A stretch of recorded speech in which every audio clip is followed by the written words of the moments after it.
7강 시작해 보도록 하겠습니다. 그래서 화공안전 이어서 진행을 해볼 거고요. 여기까지 이제 화공안전 정리가 되고요. 이제 그 다음 8강에서부터는 이제 건설기계 안전 쪽으로 넘어가서 이제 보여드릴게요. 우선은 화공안전을 마무리해 봅시다, 여러분. 자, 바로 가볼게요. 27번. 이제 방진 마스크라는 이제 키워드가 등장하기 시작할 거예요. 방진 마스크를 착용해야 하는 작업 중에서 특히 1급 방진 마스크를 착용해야 하는 작업 장소의 종류 3가지 적으세요 하고 있죠. 자, 첫 번째 특급 마스크.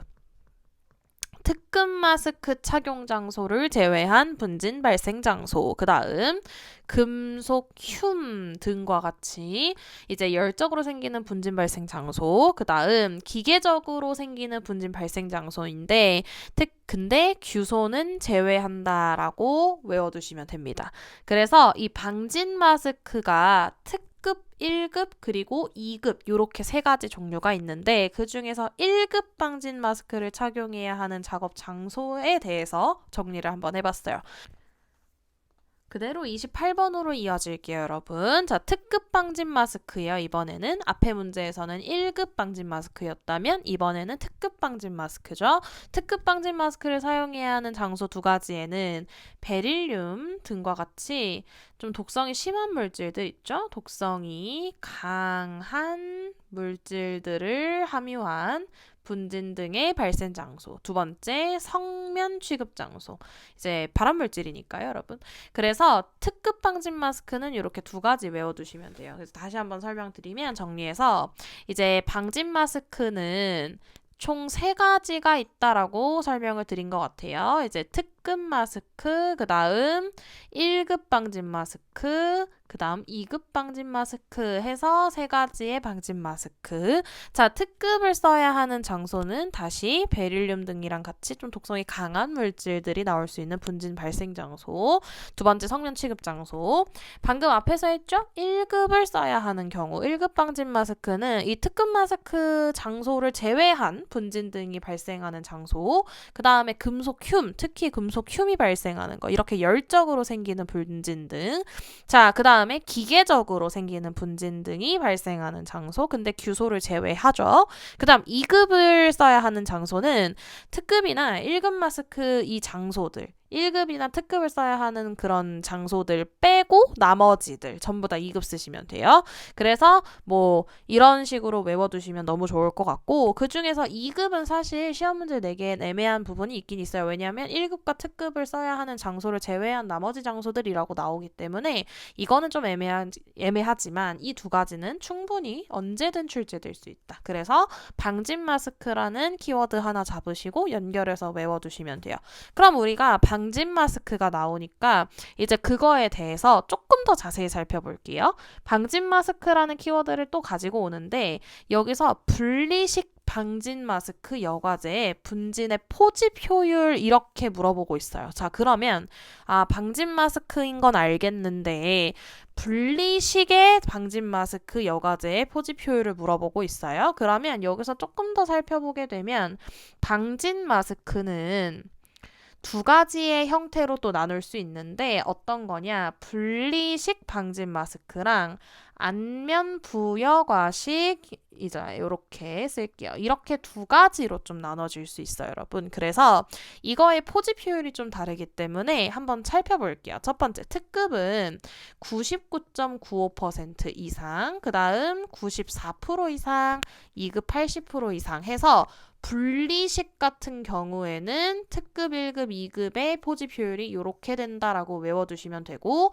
안면 부여과식은 특급은 이제 어떻게 되냐 99%, 그 다음 94%, 그 다음 80% 이렇게 외워두셔야 된다라는 얘기하고 있어요. 그래서 2가지의 이제 방진 마스크의 경우가 나뉘어지고 있고 그 다음에 거기에 특급 1급, 2급, 특급 1급, 2급 이렇게 각각 외워두시면 완벽하게 정리하신 거다라고 정리하시면 되겠습니다. 자, 그러면 이제 방진 마스크 했으니까 그 다음에 생각나는 게 뭐냐? 방독 마스크죠, 여러분. 이번에는 방독 마스크의 종류별 시험가스랑 정화통 외부 측면의 표시색을 한번 공부해 볼게요. 그래서 이거는 사실 필답도 이제 필답이지만 이제 작업형에서도 굉장히 잘 나오는 출제되는 내용 중에 하나이기 때문에 실제로 많이 잘 외워두셔야 돼요. 그래서 이 필답 공부할 때 이걸 잘 외워두셔야 그 다음이 편하겠죠, 여러분. 네, 이제 답안을 써볼게요. 그럼 종류와 시험가스, 그 다음 표시색까지 한 세트로 외워주시는 게 좋아요, 여러분. 작업형도 한 세트로 물어보고, 필답형도 한 세트로 물어보고, 표로 싹 정리해 드릴 테니까 한번 볼게요. 자, 우선 유기화합물용의 시험가스는 시클로헥산, 그 다음 디메틸에테르, 이소부탄 이렇게 세 가지예요. 그래서 이걸 화학식을 좀 써드릴 거예요. 화학식도 같이 알아두실게요. 그러면 얘는 C6H12. 디메틸에테르는 CH3OCH3. 그 다음 이소부탄 이렇게 가죠. 자, 이거 갈색이다라는 거 표시색까지 완벽하게 외워주시고요. 그 다음 할로겐용은 염소가스 또는 증기죠. 그래서 염소가스는 이렇게 쓰니까 Cl2 적어주시고 이거 회색이고요. 황화수소용 가스 이거는 황화수소 가스죠. 그럼 H2S 해서 이제 회색이다 정리해 주시면 되고 자 시아나수소용 방독 마스크는 시아나수소 가스를 시험가스로 하겠죠? 그러면 우리 HCN 이걸 시아나수소라고 부르죠? 그래서 이것도 회색이다 정리해 두시고요. 아황산용 이제 방독 마스크는 아황산 가스를 우리 시험가스로 쓰겠죠? 그럼 SO2 노란색 암모니아용은 암모니아 가스니까 NH3 해서 녹색 외워주셔야 돼요. 작업형에도 많이 항상 빈출 나오는 그런 부분이기 때문에 반드시 외워주셔야 된다라고 말씀드렸어요. 필답에서 공부를 정확히 해두셔야 작업형 가셔서 공부하실 때도 편리하세요. 자, 가볼게요. 다음 문제. 방독 마스크라는 키워드를 똑같이 데리고 오죠. 그럼 사용 장소에 따른 이제 방독 마스크의 어떤 등급 기준을 쓰세요라고 얘기하죠. 그러면 첫 번째 고농도에서는 가스 또는 증기의 농도가 100분의 2 이하의 대기 중에 사용하는 것. 자, 그 다음 중농도에서는 가스 또는 증기의 농도가 100분의 1 이하의 대기에서 사용하는 거. 이게 방독 마스크의 등급 기준이고 방독 마스크는 산소 농도가 18% 이상인 장소에서 사용해야 하고요.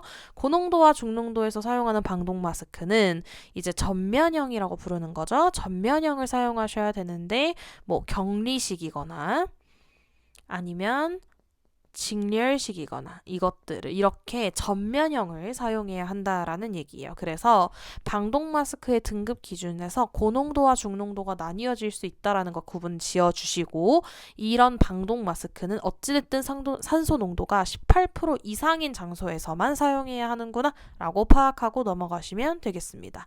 그 다음 32번 가볼게요.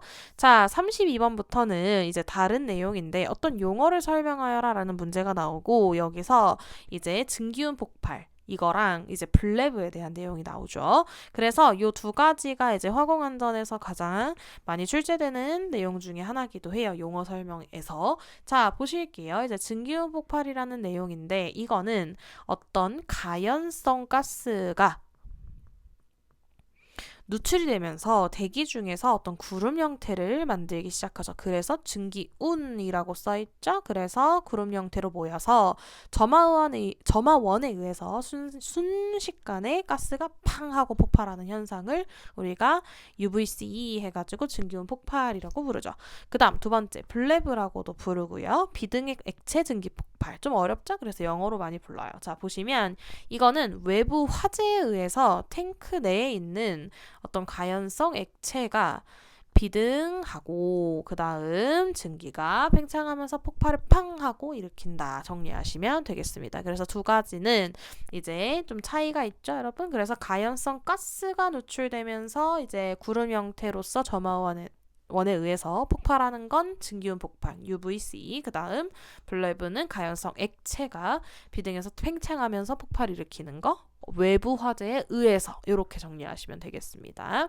자, 그러면 여기서 조금 더 가서 이 블레브에 영향을 주는 인자 세 가지. 그래서 같은 키워드로 묶어서 공부하시면 좋겠죠. 첫 번째, 저장된 물질의 종류와 형태. 저장된 어떤 가연성 액체가 어떤 물질이고 어떤 형태를 띠느냐. 그 다음, 저장 용기의 재질을 봐야겠죠. 그래서 만약에 폭발을 일으켰을 때 어떤 영향을 주느냐. 그 폭발에 이렇게 인자를 생각하시면 되겠고, 그 다음 저장된 물질의 인화성 여부죠. 그래서 이거 불이 잘 붙느냐 안 붙느냐 이거의 여부. 그 다음 주위 온도 조심해야 되죠. 그 다음 또는 압력까지 확인하셔야겠죠.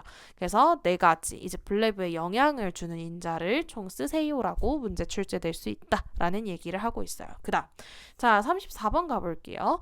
이번에는 이제 용융고열물을 취급하는 피트에서 수증기 폭발을 방지하기 위해서 해야 할 조치사항 이렇게 쓰라고 부르고 있어요. 그러면 이것도 이제 딱 한 번 출제가 되었는데 언제든 좀 출제가 될 수 있는 문제이기 때문에 한 번씩 볼게요. 이제 바닥은 물이 고이면 안 돼요. 물이 고이지 않는 구조로 하셔야 돼요. 그 다음 자 수증기 폭발을 방지해야 하니까요. 자 그 다음에 두 번째 어떤 벽 뭐 아니면 지붕 창 이런 것들은 빗물이 새어들지 않는 구조로 해주세요 라고 얘기하고 있죠. 그래서 어쨌든 바닥이든 벽이든 지붕이든 창이든 물이 묻지 않도록 해야 된다라는 것 좀 공통적으로 느낌 가지고 가시면 훨씬 편하게 외워주실 수 있죠. 자 가볼게요. 35번 자 유해 물질 배출을 위한 국소 배기 장치 중에서 후드의 설치 기준을 쓰세요 라고 부르게 돼요. 자, 요 뒷문제에서는 이제 덕트를 설명을 드릴 거고 국소 배기 장치 중에서 후드 설치 기준을 쓰세요 라는 말이 나와요. 자, 첫 번째 유해 물질이 발생하는 곳곳마다 설치를 해야 하고 두 번째 후드 형식은 가능하면 포위식 또는 부스식 후드를 설치할 것 이렇게 정리하시고 세 번째 이제 외부식이나 또는 리시버식 후드는 해당 분진 등의 발산원에 가장 가까운 위치에 설치해야 한다라는 거예요. 그 다음 네 번째 유해 인자의 발생 형태 비중 작업 장소들을 이제 고려해서 해당 분진에 발산원을 아예 제거를 해야지 이제 재해가 안 일어나겠죠. 그래서 이렇게 발산원을 아예 제어할 수 있는 구조로 설치해야 한다. 후드를 이렇게 정리를 해주시면 됩니다. 그래서 이렇게 국소배기 장치 중에서 후드를 설치하는 기준이 나오는구나. 그래서 후드 형식은 가능하면 포위식 또는 부스식인데 만약에 외부식이나 리시버식을 이제 설치한다고 하면 해당 분진의 발산원에 가장 가까운 위치에 해야 되는구나. 정리하시고 넘어가실게요. 자 이번에는 분진을 배출하기 위해서 사용하는 국소배기 장치 중에서 덕트의 설치 기준을 보자 해서 같이 후드와 덕트의 차이점을 보면서 같이 외워주시면 되겠습니다. 자, 첫 번째 가능하면 길이는 짧게 그 다음 굴곡부의 수는 좀 적게 하는 게 훨씬 효율적이겠죠. 그 다음 접속부의 안쪽은 돌출된 부분이 없어야 해요. 돌출된 부분이 없도록 해주세요. 그 다음 세 번째 청소구를 설치하는 등 어떤 청소하기 쉽게 하셔야 된다. 그 다음에 연결 부위는 외부 공기가 들어오지 않도록 해주셔야 된다라고 정리를 하면 되죠. 그래서 후드와 덕트의 차이를 좀 보시면서 후드는 4가지, 이제 덕트도 4가지 어떤 차이가 있는지 차이점을 보면서 암기를 같이 해주셔야 돼요. 자, 그 다음에 37번 보실게요. 자, 위험물을 구분하고 혼재 가능한 물질에 구분을 하세요 라는 문제가 굉장히 중요하고 많이 나오죠. 사실 실제로 이제 위험물 산업기사를 공부할 때는 반드시 암기하셔야 되는 부분이고 이 부분이 이제 산업안전기사에서도 종종 등장하긴 하죠, 여러분. 그래서 이 내용을 좀 한번 살펴볼게요. 혼재 가능하다는 건 같이 이제 같이 놓아도 된다는 얘기죠, 여러분. 그래서 일단 우선은 제가 1류, 2류, 3류, 4류, 5류, 6류라고 써놨는데 1류가 뭔지, 1류부터 6류까지 이게 뭔지를 좀 써볼게요. 먼저 1류는 산화성 고체라고 부르죠. 그 다음 2류는 가연성 고체, 여기까지 둘 다 고체죠. 그 다음 3류는 자연 발화성, 그래서 냅두면 발화하는 거예요. 또는 이제 금수성 물질이라고 부르는 물질들이고 외우셔야 돼요, 여러분. 자, 그 다음 4류는 인화성 액체, 그 다음 5류는 자기반응성 물질, 그 다음 6류는 산화성 액체. 정리하시고 넘어가실게요. 자, 이렇게 1류부터 6류가 뭘 의미하는지를 우선은 아셔야 돼요. 뭐가 뭐지? 1류가 뭐고 2류가 뭐고 5류가 뭐지? 막 이렇게 했을 때 뭔지를 아셔야 되고, 자, X표 친 거는 혼재를 할 수 없다는 뜻이고, 동그라미 친 거는 혼재가 가능하다는 뜻이죠. 그래서 1류와 6류 혼재 가능하고요. 그래서 여기서도 1류와 6류 혼재 가능한 거 보이죠, 여러분? 그래서 1, 6 이렇게 같이 세트로 외우시면 되고, 그 다음 2류랑 4류랑 5류가 가능하죠. 그래서 2, 4 가능하고 2, 5 가능하고요. 그 다음 3류는 4류랑만 가능하죠. 그 다음 4류는 아까 2류도 됐고 3류도 됐죠, 여러분? 거기서 또 해서 5류도 가능해요. 그 다음 5류는 아까 2류 가능했고요. 그 다음 4류 가능했죠, 여러분? 그래서 이제 결국에 4류는 2랑 3이랑 5랑 다 가능하잖아요. 그래서 4류는 2, 3, 5가 전부 다 가능하다라고 정리하셔야 되고, 그 대신 3이랑 4만 가능하고 2랑 4 가능하고요. 2, 5도 가능하다. 이렇게 추가적으로 좀 외워두셔야 될 것 같아요. 그래서 이렇게 외워두시면 안 가능한 게 없죠. 이제 전부 다 설명할 수 있게 되죠. 그래서 1류는 6류끼리만, 그래서 1류랑 6류, 그 다음에 4류는 2, 3, 5랑 다 혼재가 가능한데 거기서 추가적으로 2류와 5류가 또 혼재가 가능하다라고 정리해 두시면 엮이지 않는 게 없죠. 그래서 이렇게 외워두시고, 만약에 뭘 물어봐요. 이런 거에서는 이제 표에서 보기를 주고 산화성 고체와 혼재 가능한 물질이 뭐니? 라고 물어봤을 때 산화성 액체입니다 라고 외워주실 수 있으셔야 돼요, 여러분. 그래서 이렇게 정확하게 이름과 혼재 가능한 물질 표로 딱 정리해서 외우시면 너무 좋으실 것 같아요. 자, 넘어가 볼게요. 38번. 자, 물 반응성 물질 및 인화성 고체, 폭발성 물질 및 유기과산화물을 예시들을 쓰세요라는 문제들이 튀어나올 수 있어요, 여러분. 그래서 폭발성 물질 및 유기과산화물의 예시들을 뭐 4가지를 쓰세요, 뭐 3가지를 쓰세요, 아니면 뭐 7가지를 쓰세요, 이렇게 나올 수 있고, 물 반응성 물질 및 인화성 고체도 뭐 몇 가지 쓰세요 라고 나올 수 있어요. 그 한번 써볼게요. 대표적인 것들. 자, 첫 번째 유기과산화물. 유기과산화물이죠, 여러분. 그 다음 아조화합물이라는 애들이 있고, 그 다음 여기서 디아조화합물이라는 아이들이 또 들어오기 시작해요. 이제 아조화합물에서 D라는 단어만 붙었는데, D라는 건 뭐냐면 이제 부족하다라는 뜻이에요. 그래서 뭐 산소 하나가 빠졌든 어떤 원소 하나가 빠졌다 해서 D가 붙은 거고요. 그래서 아조화합물, 디아조화합물 해서 같이 외워주시면 좋고, 그 다음에 질산 에스테르, 그 다음 하이드라진 유도체, 그 다음 니트로 화합물, 그 다음 비슷하게 니트로소 화합물. 자, 요렇게 외워두시면 이제 못 쓸 거는 없고, 만약에 보기에서 1, 2, 3, 4, 5, 6, 7, 8 뭐 이렇게 해가지고 고르세요 해도 짱짱짱짱 골라주실 수 있게 외워두시면 되겠습니다. 그 다음 물반응성 물질이나 및 인화성 고체를 고르세요 라고 얘기를 했어요. 만약에 쓰세요 뭐 고르세요 했을 때, 자 보시면 칼륨, 나트륨, 뭐 황린, 황화인, 정린, 그래서 인에 대한 내용들, 그 다음에 이런 금속 물질에 대한 내용들. 이런 금속 물질들이 물과 반응을 굉장히 잘하고요. 성냥 위에 있는 게 인 성분이잖아요. 그런 것들이 인화성 고체죠, 여러분. 그래서 불 착 붙죠. 그래서 요런 것들. 또 뭐 예를 들어서 마그네슘분.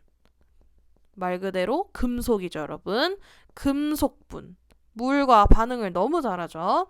뭐 금속의 수소화물, 금속의 뭐 인화물 이런 거 다 인화성 고체죠. 그 다음에 뭐 알칼리튬,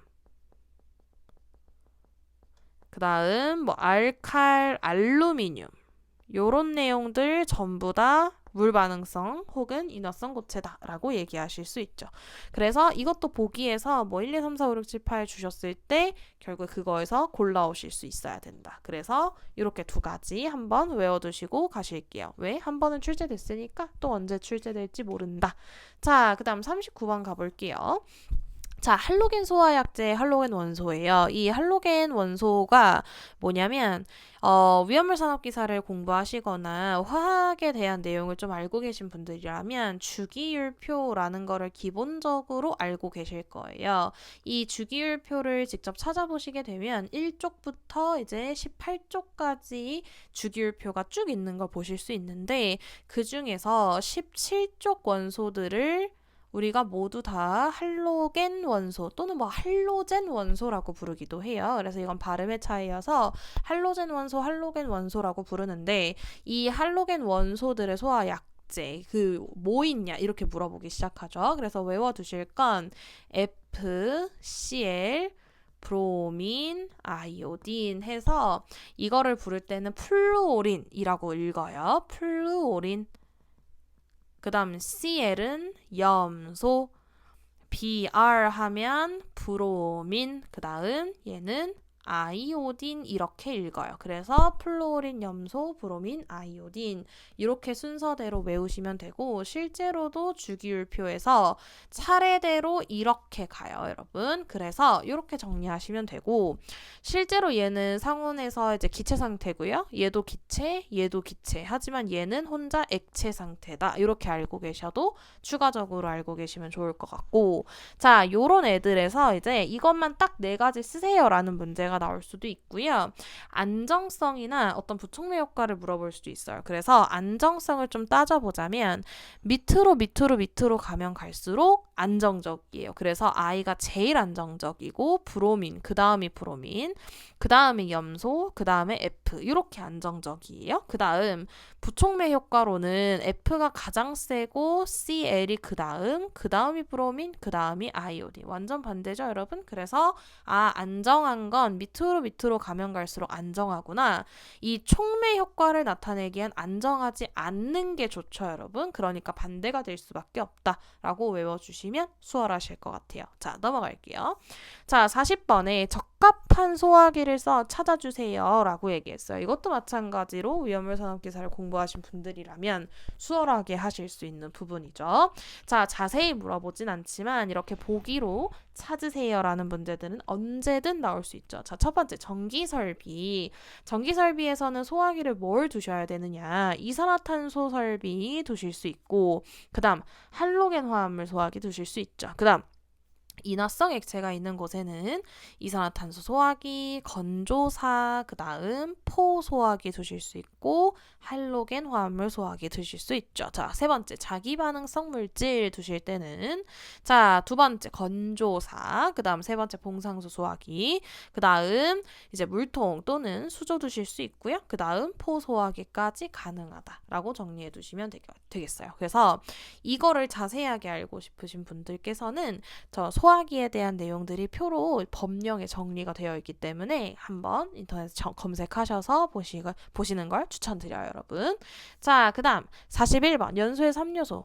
이건 이제 화학을 배우게 된다면 모를 수가 없죠, 여러분. 그래서 연소의 3요소를 적고 그 다음에 각 요소별로 소화 방법을 쓰세요. 이것도 이제 위험물 산업기사를 공부하신 분들 마찬가지로 쉽게 풀 수 있죠. 자, 첫 번째 우리가 보통 외울 때 가산점이라고 외우죠. 그래서 가연물, 산소, 점화원 이렇게 연소의 3요소죠. 이 3요소가 갖추어져야만 연소가 일어난다. 불에 탄다. 이렇게 정리하시면 되고 이 가연물은 소화를 시킬 때 제거 소화를 이용하셔야 돼요. 무슨 말이냐? 가연물을 아예 제거해야 불이 꺼진다는 소리고요. 자, 산소는 질식 소화. 산소가 더 이상 공급될 수 없게. 그다음 점화원이나 또는 열. 이런 열도 마찬가지로 점화원의 일종이라고 보실 수도 있어요. 그러면 어쨌든 이런 열, 불꽃 이런 것들을 점화원이라고 부른다면 이런 것들은 냉각 소화를 시켜야 된다. 이렇게 정리하시면 되겠죠. 그래서 스토리텔링적으로 외우시는 게 가장 좋습니다. 자, 다음 42번 볼게요. 자, 화제의 분류에 따른 표시색을 구분하세요 라고 나오고 있죠. 그러면 이 A, B, C, D 이제 화제를 뭐라고 부르는지 그 다음 그거에 대한 색상 그냥 무조건 외우셔야 돼요.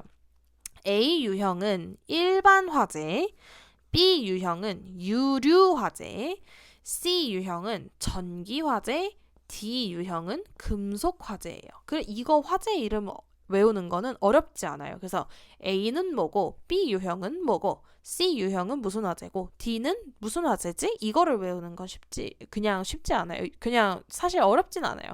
그래서 이것까진 괜찮은데 이거를 색상으로 연결시키는 것 자체가 조금씩 헷갈릴 수 있기 때문에 색상을 외우실 때도 뭐 앞글자를 따서 외우시는 분들도 계시고요. 그래서 백황청무 해가지고 이렇게 앞글자 따서 외우시는 분들도 계시고 그냥 일렬로 외우시는 분들 계시고 하시니까 편한 거 외우셔서 반드시 알고 계셔야 돼요. 그래서 빈칸 뚫기 문제로 나올 수 있는 가능성이 가장 크고요, 여러분. 아니면 이제 콕 집어서 C 유형의 화재의 분류 이름과 무슨 화재인지 쓰시고 그거에 대한 색상, 표시색을 구분하세요. 표시색을 쓰세요. 라고 표시할 수 있죠. 물어볼 수 있어요. 무조건 다 외워두시고 넘어가셔야 돼요. 자, 그 다음에 42번이죠. 가스 폭발 위험 장소 또는 분진 폭발 위험 장소에 설치되는 건축물 등에서 내화 구조로 해야 하는 부분을 두 가지 쓰세요. 라고 하고 있어요. 그래서 내화 구조라는 키워드가 들어가기 시작하죠. 그래서 이제 좀 분진 폭발이 일어날 수 있는 어떤 부분 들에서 내화 구조로 해야 하는 부분들을 좀 적어보세요 한 거니까 같이 가볼게요. 첫 번째, 자 어떤 건축물에 뭐냐면 기둥 또는 뭐 보 이런 애들 있죠? 이런 애들은 자 지상 1층까지는 내화 구조로 하셔야 돼요. 그 다음 두 번째, 위험물을 저장하거나 또는 뭐 취급 용기에 지지대가 있거나 이런 부분들은 지상으로부터 이 지지대 끝부분까지는 전부 다 내화 구조로 하셔야 된다. 그 다음 세 번째, 자 배관, 그 다음에 전선관 이런 것들 있죠. 자 이런 것 등의 이제 지지대를 봤을 때 이런 애들은 지산으로부터 딱 한 단까지를 우리가 내화 구조로 하셔야 돼요. 자, 이런 배관 같은 곳에서 내화 구조로 하는 건 만약에 한 단의 길이가 뭐 6m 이상이라면 그냥 6m까지 내화 구조로 하시면 된다라고 추가적으로 좀 하나만 외워두시기 바랄게요, 여러분. 자, 그래서 내화 구조라는 키워드가 나오면 내화 구조로 해야 하는 부분은 뭐가 있고 거기서 어디까지 내화 구조로 해야 하는지에까지 외워두시면 너무너무 좋을 것 같아요, 여러분. 자, 넘어갈게요. 그 다음 43번이에요. 가스 집합장치를 사용하는 경우에 이 가스 장치실이 갖추셔야 되는 구조 3가지를 쓰세요 해서 2회 정도 출제된 문제여서 한번 가지고 왔어요. 자, 가스가 누출된 때에는 그 당의 가스가 정체되면 안 돼요. 빨리 날아가야 돼요. 정체되어 있다가 그게 팡 터질 수 있죠. 압력이 커지니까 가스가 모여 있을수록. 자, 지붕 및 천장에는 가벼운 어떤 불연성 재료가 있어야 돼요. 그래야 화재가 일어나지 않죠, 거의. 그 다음 벽에도 당연히 불연성 재료를 사용해야 이제 거의 연소가 불연성이니까 연소가 일어나지 않는다, 불가하다, 그런 성질을 가지고 있다라는 얘기죠. 그래서 지붕, 천장, 벽 이런 곳에 불연성 재료를 사용하여라. 그리고 가스가 누출이 됐을 때는 가스가 정체되지 않도록 하셔야 된다. 가장 기본적인 가스 장치실이 갖춰야 될 구조겠죠, 여러분. 그래서 여기까지 해서 이제 화공안전에 대한 내용들은 모두 정리를 해봤고요. 그래서 여기까지 해서 마치고 여러분, 우리가 다음 시간에서는 건설 또는 이제 기계안전 파트, 건설 기계안전 파트로 넘어가서 함께 빈출 문제들 보도록 하겠습니다. 다음 강의에서 뵐게요. 감사합니다.